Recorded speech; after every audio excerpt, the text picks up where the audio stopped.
Okay, Norway, I am going to read the fanfiction you sent me. If only to make you stop annoying me about it. But, here we are. I am sitting in front of my computer, going to read it. It's called An Ocean Away, but you know that already, because you sent it to me. An Ocean Away. You understand time passes differently for him than it does for you. What? That is a terrible beginning to any story. I mean, come on. You understand that time passes differently for him than it does for you. Please, sir, the old man said with a smile. I've spent enough time around you nations to know a thing or two. There's no need to worry. Spending time with one and raising one is two different things, the nation said tensely. You'll be shaping his future as well as the future of the people on this island. As you said, time passes differently for him. I will be one of many to raise the boy. Come on, what is this about? The nation just looked at the man for a moment, then he gave a curt nod. Yes, you will. With that he turned and stalked down the dock. The place was deserted at this time of day. The sun sat low on the horizon and seemed to be swallowed by the waves. His hand went to the crumpled paper in his sack. It was his summons home. A simple letter. They wanted him back. He snorted to himself. No, Denmark wanted him back. The guy was so needy. Oh, so this is a Den Norfic. Come on, why do you want me to read this stuff?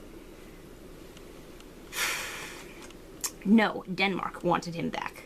That man was so needy. He pulled out the paper and smoothed it out. He'd already read it enough times to know what it said. Norway? The nation turned and looked at the sound of the voice. He hadn't heard anyone approach. Then again, the boy walked lighter than anyone Norway had met before. Seriously, Nor? You're sending me some...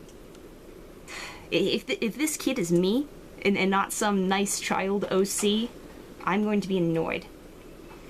Without meaning to, he moved the paper behind him and out of the child's sight. The paper suddenly seemed to grow heavy, and the nation felt his throat tighten. Yes? The child met Norway's gaze with a mild passiveness. Are you really leaving tomorrow? It seemed like the words should have been sentimental, but he spoke lightly, sounded simply curious. Norway looked away and closed his fist around the letter, crumpling it yet again. Yes, he said, and scanned the horizon to avoid looking back at the child. I'm sorry, Iceland. Iceland, I knew that was me. Why? This better have some decent ending where I get to go be a Viking for once. Or I get credit for finding Greenland, or something like that.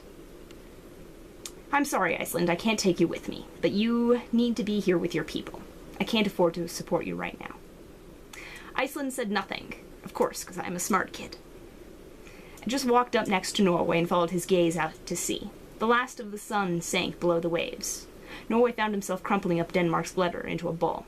He threw it as far out to the ocean as he could. They stood in silence for a moment. What was that? Iceland asked without looking up. It's not important, Norway said. See?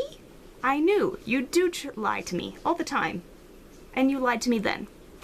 Nice to know even the fans agree with me. Are you still leaving tomorrow? There was a pause, an uncomfortable silence, and the child's eyes moved from the waves towards his brother's face, studying him quietly. Come, it's getting cold, Norway said suddenly, turning sharply and starting off, Iceland trailing behind him quietly. You'll be staying with my delegate while I'm gone. When will you be back? Norway closed his eyes and walked faster. I don't know. Norway didn't look back. He didn't think about how many years he'd been away. He didn't think about how much Iceland had grown up even in the last stretch of time he'd been away. He didn't think about Denmark's letter sinking beneath the waves. He didn't think about the strain it was putting on him. He was a nation first and foremost. Only after that was he a man. A brother. Iceland physically looked to be about 10 now. When Norway last left, he looked about 6, and before that, Iceland had been physically 4 or so. They'd spent more time together then. However, the years were slipping away. Iceland's language had changed, or, more likely, Norway's had. Iceland's interest in magic had dwindled and was now almost non-existent. His people had started to seem foreign to Norway.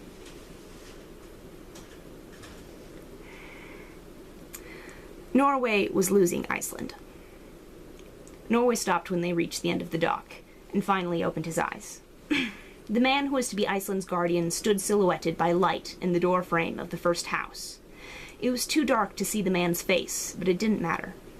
Iceland stopped next to Norway and glanced at him warily. "What's wrong, big brother?"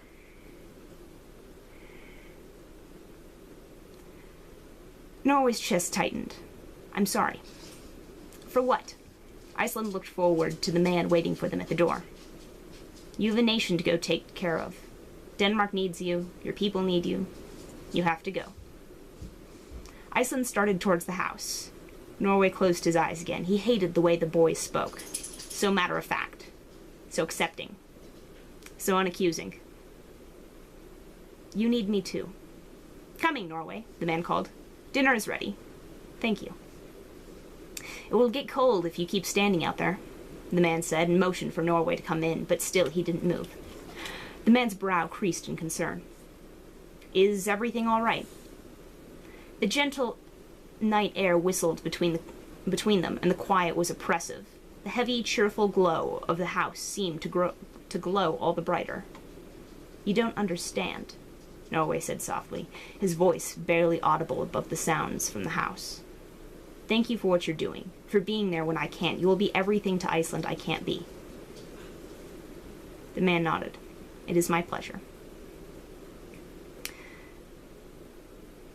"Don't leave him alone."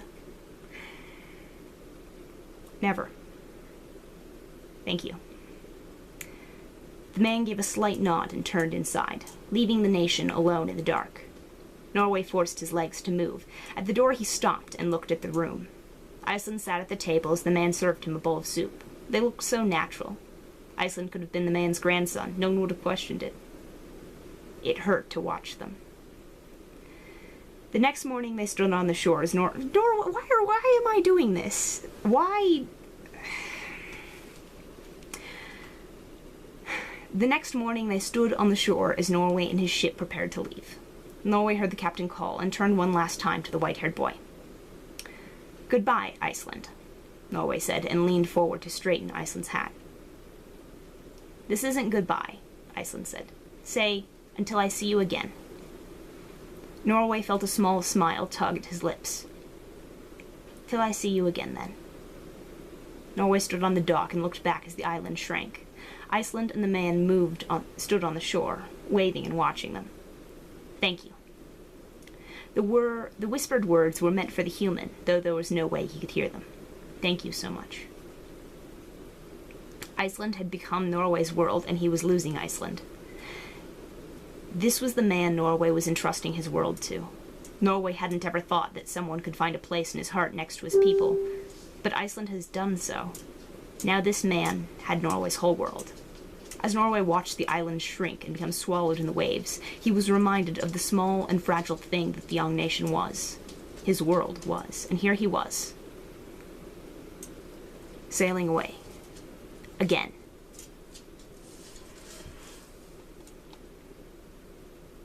Wait, is this a one-shot? Or is this just one chapter? Norway! Seriously, at least some sort of happy ending would be nice. I'm never doing this ever again, just for the record, okay? Never again.